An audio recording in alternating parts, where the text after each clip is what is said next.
Eh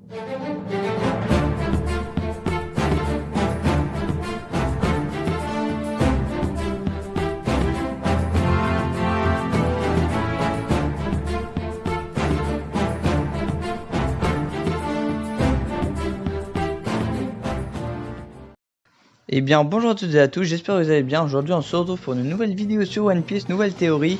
Et aujourd'hui on va parler de l'arme antique Pluton. Donc comme vous le savez, dans One Piece il existe des armes de destruction massive pouvant détruire le monde, les armes antiques. Elles sont au nombre de 3, donc Poséidon, Pluton et Uranus. Donc la seule à avoir été vraiment clairement dévoilée par le manga pour l'instant, c'est Poséidon. Donc il s'agit de Shirahoshi, car elle a le pouvoir de commander les rois des mers, ce qui fait d'elle du coup une arme que beaucoup convoitent, et notamment Im et le gouvernement mondial. Lors de l'arc d'Alabasta, Crocodile nous a dévoilé l'identité de la deuxième arme antique, Pluton. Il s'agit d'un navire gigantesque qui pourra détruire des îles entières, et c'est de cette arme qu'on va parler dans cette vidéo. Lors de l'arc des hommes poissons, on a découvert un navire gigantesque, Noah, qui se trouvait justement dans le district des hommes poissons.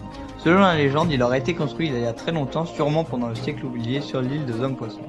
Pluton, quant à lui, est un navire gigantesque que l'on dit capable de détruire une île entière. Il a été construit il y a longtemps à Water 7, et depuis les charpentiers les plus expérimentés se transmettent ces plans justement de génération en génération pour éviter la résurrection de cette arme antique, par n'importe qui, notamment par le gouvernement mondial.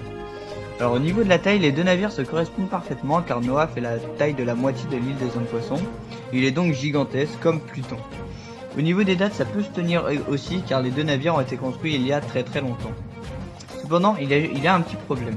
Ces deux navires n'ont pas été construits au même endroit, donc Noah ne peut donc pas être Pluton, me direz-vous. Mais je vais vous expliquer pourquoi il n'en est rien. Je rappelle que cette vidéo est une théorie et qu'elle n'est pas forcément exacte. Il est possible que vous ne soyez pas du tout d'accord avec les arguments que je vais présenter maintenant, et dans ce cas, je vous invite à vous faire votre propre opinion sur la question. Mais revenons au sujet de la vidéo. Donc on apprend à Water 7 que Franky et Iceberg étaient les derniers détenteurs des plans de Pluton, mais qui les leur a légués? Leur maître Tom, un homme poisson. Cela confirme que les hommes poissons ont bien eu en leur possession les plans de Pluton à un moment de l'histoire. Et si Noah a bien été construit par les hommes poissons, cela signifie que ces derniers avaient aussi ces plans. Les hommes poissons ont donc eu à un moment les plans de Pluton et les plans de Noah en leur possession. Les plans de deux navires aux caractéristiques identiques, caractéristiques qui correspondent également parfaitement aux navires qui se trouvent dans le district des hommes poissons. Il est donc facile de déduire que ces deux plans ne sont les plans en réalité que d'un seul navire, l'arme antique Pluton. De plus, durant l'arc des hommes poissons, les rois des mers eux-mêmes ont dit à Shirahoshi que leur rôle était de s'agripper aux chaînes de Noah. On s'en souvient, leur intervention à la fin de l'arc a permis d'empêcher la destruction de l'île par Noah, une arme antique pouvant en contrer une autre. On dit que les armes antiques sont des armes de destruction massive pouvant détruire le monde. Je pense en effet que ce sont les armes antiques qui ont détruit l'ancien royaume durant le siècle oublié. Voyant la puissance de ces armes, de nombreuses personnes auraient essayé par la suite de s'accaparer leur pouvoir. C'est pour cela que Poséidon, c'est-à-dire les rois des mers, ont entraîné Pluton au fond de l'eau jusqu'à l'île des hommes poissons pour qu'elle soit oubliée, lui donnant même une fausse histoire et même un faux nom, Noah.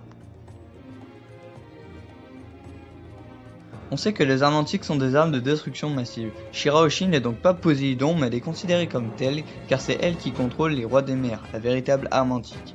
J'en viens à la conclusion que chaque arme antique est contrôlée par une seule personne.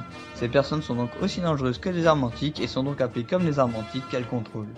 Et je pense que durant le siècle oublié, Pluton était contrôlé par Joy Boy. Après avoir ramené Pluton sur l'île des hommes poissons via les rois des mers, Joy Boy serait allé à Alabasta où il aurait inscrit l'endroit où se situe Pluton sur le poneglyphe des Nefertari. Il est ensuite retourné sur l'île des hommes poissons et a fait promettre à l'ancêtre de Neptune de protéger Pluton jusqu'à ce que la prophétie se réalise, et qu'un nouveau personnage digne de ce nom arrive pour contrôler Pluton, Vivi. En effet, ce n'est pas une coïncidence si Im tenait en main les avis de recherche de Vivi et de Shirahoshi, qui peuvent toutes les deux contrôler des armes antiques et qui sont donc très dangereuses pour le gouvernement. La troisième arme antique, Uranus, a sûrement un lien avec Barbe Noire qui avait également son avis de recherche dans les mains de Im, mais on n'a pas encore suffisamment d'indices et d'informations pour théoriser là-dessus. Cette vidéo touche maintenant à sa fin, n'hésitez pas à liker si cette théorie vous a plu, à vous abonner si vous en voulez d'autres, et sur ce, je vous dis à bientôt, allez ciao.